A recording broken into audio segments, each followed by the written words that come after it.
chercher l'équilibre détruit votre vie. L'idée d'équilibre est souvent présentée comme une solution universelle au dilemme de la vie moderne. Les magazines de bien-être, les discours motivationnels et même les plans de carrière renforcent l'idée que tout s'arrange lorsque nous atteignons l'équilibre. Pourtant, ce dont on parle rarement, c'est que la recherche de cet état peut devenir une prison. Lorsque nous traitons l'équilibre comme un objectif fixe, nous créons une attente rigide et inatteignable, et cette attente nous éloigne de la réalité du flux naturel de la vie. Ici, la philosophie taoïste offre une perspective critique, proposant non pas le contrôle absolu, mais l'harmonie spontanée.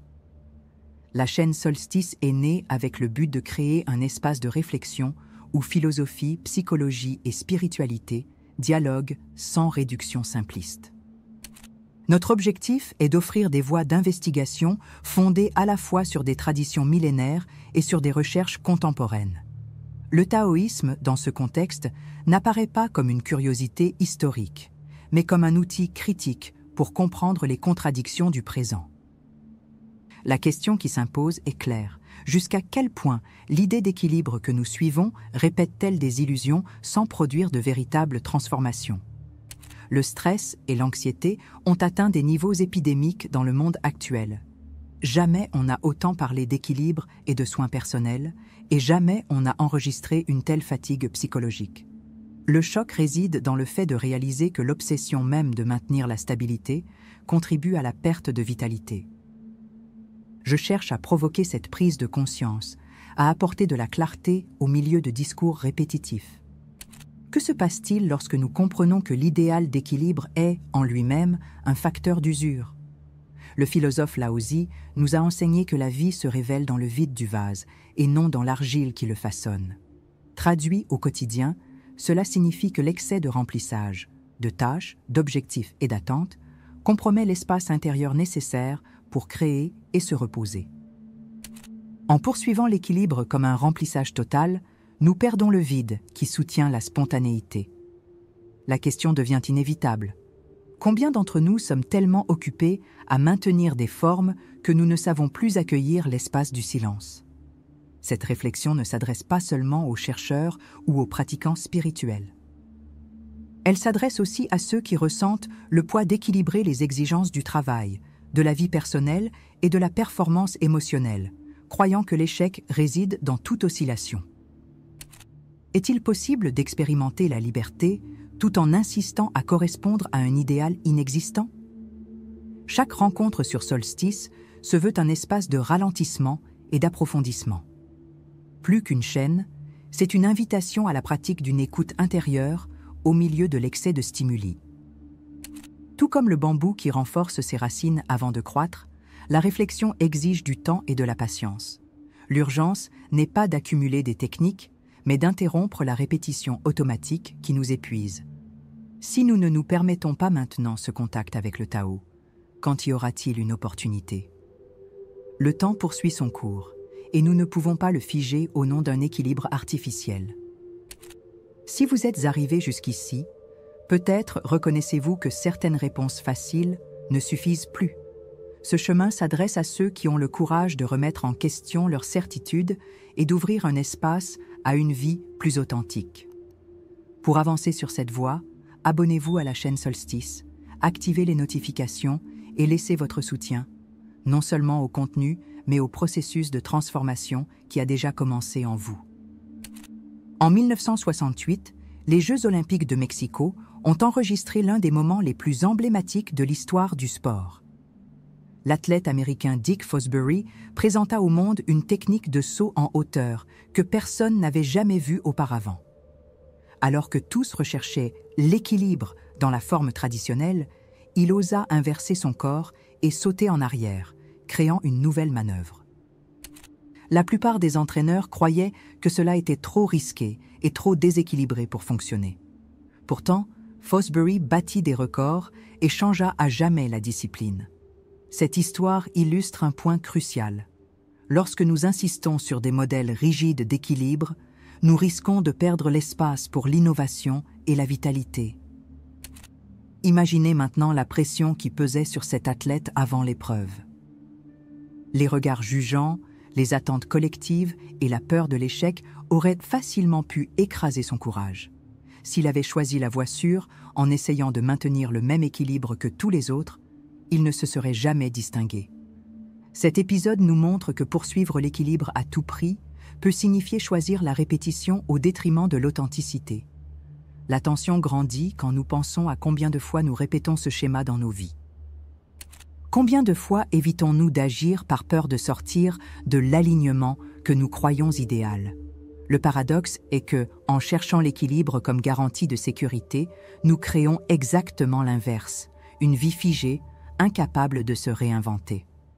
Des psychologues comme Viktor Frankl rappellent que le sens surgit lorsque nous sommes capables de répondre de manière créative aux circonstances, non lorsque nous nous cachons derrière des formules fixes. La société contemporaine, obsédée par l'idée de stabilité, nous place dans la même position que des athlètes qui n'oseraient jamais tenter le saut de Fosbury. Et le prix de ce choix silencieux est énorme. Vivre en deçà de son potentiel, prisonnier de limites qui pourraient être dépassées. C'est à ce point que la philosophie taoïste introduit une ambiguïté nécessaire. Le Tao nous enseigne que l'équilibre n'est pas de rester immobile, mais de permettre au flux de la vie de nous conduire naturellement. Lorsque l'athlète rompit avec la forme traditionnelle, il ne recherchait pas l'instabilité pour le risque en soi, mais parce qu'il reconnaissait un mouvement plus organique pour le corps. Le vide du vase, rappelé par Laozi, trouve ici sa correspondance. Ce n'est qu'en ouvrant un espace à ce qui semble contre-intuitif que nous découvrons utilité et force. Si nous ne sommes pas capables de reconnaître cette leçon, que se passe-t-il? La vie continue d'être façonnée par des excès de contrôle, des objectifs artificiels et des promesses d'équilibre qui n'arrivent jamais. Les chiffres concernant l'anxiété ne cessent de croître, montrant que la stabilité promise par le mode de vie moderne est illusoire. Le plus grand risque ne réside pas dans le déséquilibre en soi, mais dans la paralysie que provoque la recherche obsessionnelle de stabilité. Et chaque année passée dans ce cycle se traduit en vitalité perdue, en expériences qui ne se réalisent jamais. Il est urgent de comprendre que la modération taoïste ne signifie pas se priver, mais affiner l'expérience de vivre. L'athlète qui osa sauter en arrière ne brisa pas seulement un modèle sportif, mais montra que la véritable abondance naît lorsque nous acceptons le risque d'être en accord avec ce qui paraît improbable. L'histoire ne concerne pas seulement un saut, mais le courage de ne pas se laisser emprisonner par l'équilibre artificiel. Ceux qui restent prisonniers de cette logique de répétition perdent la chance de découvrir que la liberté ne se révèle que dans le mouvement. Tout comme le saut de Fosbury transforma tout un sport, vous pouvez transformer la façon dont vous percevez votre vie en cessant de poursuivre des équilibres irréels. Le moment pour cette transformation n'est pas demain, il est maintenant. Chaque nouvelle vidéo est une étape de ce processus, et manquer cette opportunité revient à choisir de rester prisonnier de l'illusion. Restez avec nous, abonnez-vous à Solstice et permettez à cette réflexion de continuer à façonner votre chemin. L'expérience montre qu'insister sur des techniques d'équilibre rigides, comme des agendas hyper contrôlés, des régimes extrêmes ou des pratiques de productivité exigeant une performance constante, ne fait qu'intensifier l'épuisement. Ce que le taoïsme propose, et que la science moderne commence à reconnaître, c'est la nécessité de cultiver des espaces de pause active. Des chercheurs comme Herbert Benson, de la Harvard Medical School, ont démontré l'impact positif de la réponse de relaxation, un état physiologique qui réduit le stress sans dépendre d'un effort excessif. Ce principe dialogue directement avec le Wu Wei, l'action sans imposition, qui révèle une efficacité naturelle. Une pratique peu connue et pourtant hautement efficace est le micro-moment de pause respiratoire intentionnelle. Des études indiquent que de courts cycles de respiration consciente, en particulier le schéma 4-7-8 popularisé par Andrew Weil, réduisent les niveaux de cortisol en quelques minutes. Il ne s'agit pas de grandes séances de méditation, mais de pauses de 60 secondes qui réorganisent l'activité cérébrale et renforcent le cortex préfrontal, responsable des décisions équilibrées. Cette pratique brise le mythe selon lequel seuls de longs rituels apportent des bénéfices. Ici, moins c'est plus, et l'impact est immédiat.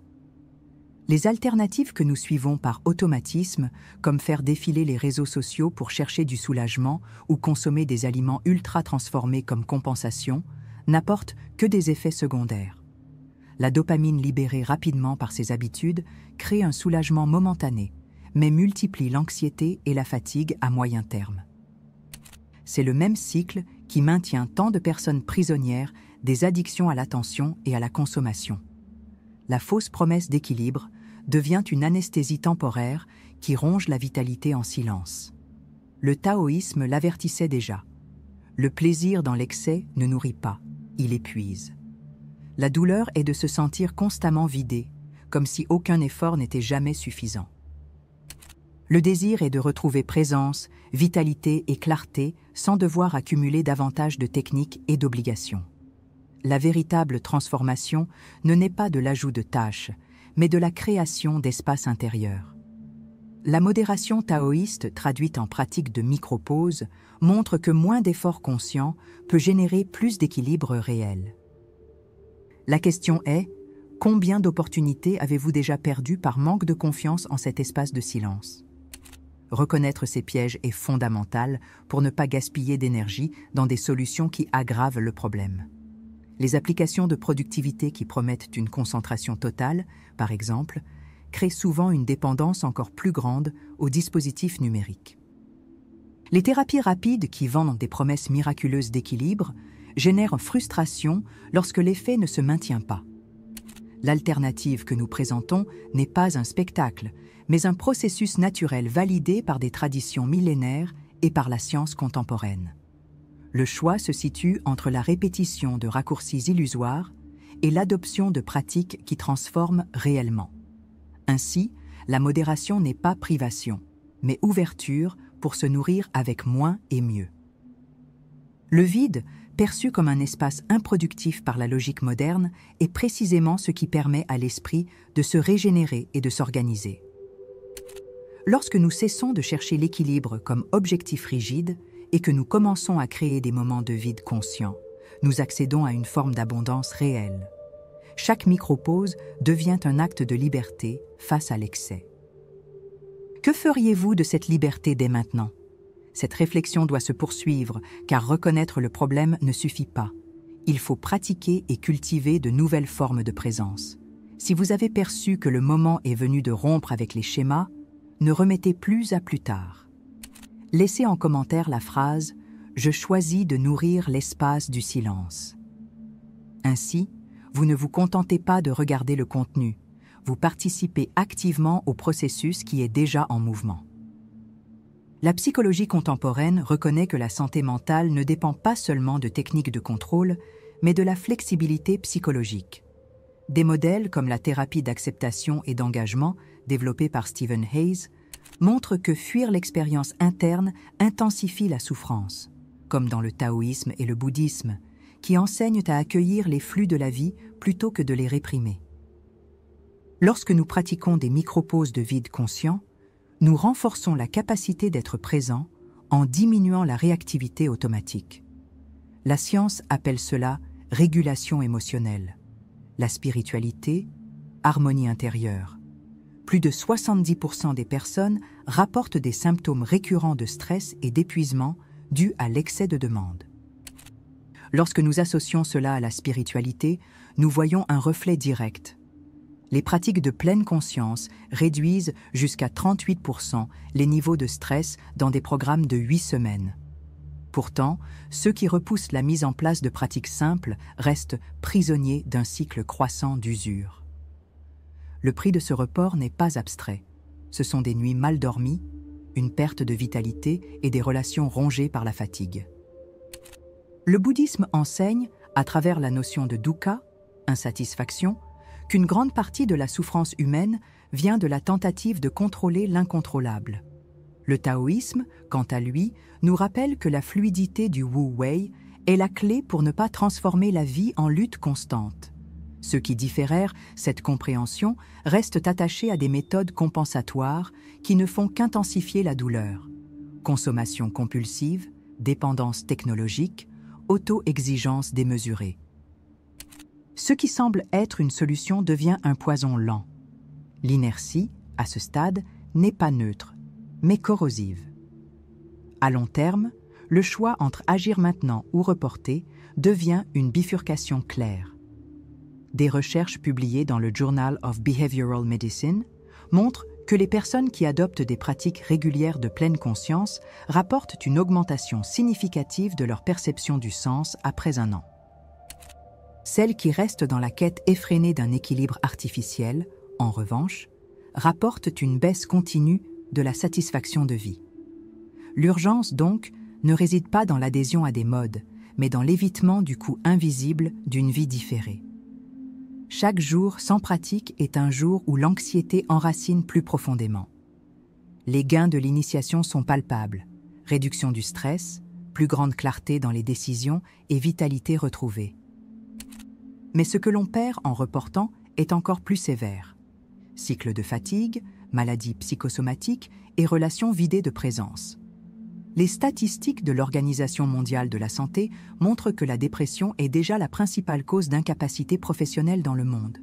Ce chiffre révèle qu'attendre d'avoir le temps pour prendre soin de son esprit, c'est attendre trop longtemps. L'espace de modération taoïste n'est pas un luxe, c'est une urgence vitale. Ceux qui appliquent déjà ce principe expérimentent des résultats concrets. Des leaders spirituels comme Thich Nhat Hanh ont montré que la pratique de la respiration consciente reconstruit des communautés entières. Des personnes ordinaires rapportent plus de présence avec leurs enfants, une meilleure qualité de sommeil et plus de légèreté face aux imprévus. Nous voyons alors que ce n'est pas une promesse lointaine, mais un résultat déjà accessible à ceux qui ont choisi de rompre avec la stagnation. La douleur de l'inertie est la plus insidieuse, car elle se déguise en petites concessions quotidiennes. Remettre à plus tard la pause, ignorer l'épuisement, attendre un moment idéal qui ne vient jamais. Ce report vole silencieusement des années de vitalité jusqu'à ce qu'on s'en rende compte trop tard. Solstice existe pour éviter ce chemin, offrant un rappel constant que le temps n'attend pas. Chaque pratique partagée est une semence de transformation. Ceux qui ont déjà commencé récoltent les fruits. Ceux qui reportent perdent du terrain. Le choix est maintenant. Restez-vous dans l'inertie ou vous engagez-vous dans le changement? Dans le Tao Te Ching, Laozi demande « Peux-tu attendre que ta boue se dépose et que l'eau devienne claire ?» Il ne s'agit pas de trouver des réponses définitives, mais de reconnaître la clarté qui surgit lorsque nous cessons de forcer des solutions. Tout au long de cette réflexion, nous avons vu que la quête aveugle de l'équilibre peut enfermer, tandis que la modération taoïste libère. À présent, la question demeure. As-tu le courage de permettre au vide de révéler sa valeur? La véritable abondance naît dans l'espace que tu ne remplis pas. Cette idée rompt avec la logique de l'excès et rend à la vie son rythme naturel. Avoir accompagné ce chemin jusqu'ici signifie déjà avoir fait un pas hors de la course à l'équilibre artificiel. Le bénéfice ne réside pas seulement dans le savoir acquis, mais dans l'ouverture que tu as cultivée en permettant au doute de devenir présence. C'est là le véritable gain, de l'espace intérieur pour percevoir. Le Tao nous enseigne que la fin d'un chemin est toujours le début d'un autre. Il n'y a pas de fermeture définitive, car la vie ne se résume pas en formules. Ce qui existe, c'est une continuité subtile, qui maintenant se déplace à l'intérieur de toi. Solstice n'est qu'une lanterne sur le parcours. La traversée est la tienne. C'est dans ce non fermé que l'invitation à la contemplation trouve son sens. Quand tu comprends que l'équilibre que tu recherchais était prison, tu découvres la liberté de vivre en flux. Quand tu réalises que la modération n'est pas privation, mais raffinement, quelque chose se transforme en silence. La poésie du Tao est de révéler que le simple est profond et que le vide est fertile. Cet instant de perception est déjà en lui-même abondance. Ici, l'invitation est au partage. Commente tes impressions, décris en une phrase ce qui a le plus résonné en toi. Partage ton expérience, car chaque réflexion résonne de manière unique dans chaque vie. En partageant ta perception, tu amplifies la clarté des autres et fortifies la tienne. Cet échange est la continuité de la pratique de présence. Le dialogue, lorsqu'il naît de l'authenticité, est aussi un chemin de modération. Enfin, permette-toi le silence après les mots, comme un espace fertile où l'idée repose et se transforme en pratique. Ce chemin ne s'achève pas ici, il ne fait que se déployer dans ta manière de voir, de sentir et de vivre. Suivre Solstice, c'est t'accompagner toi-même en profondeur. Que ceci ne soit que le début d'une exploration continue. Laisse en commentaire ton expérience et permets à ta propre voix de devenir partie intégrante de cette traversée.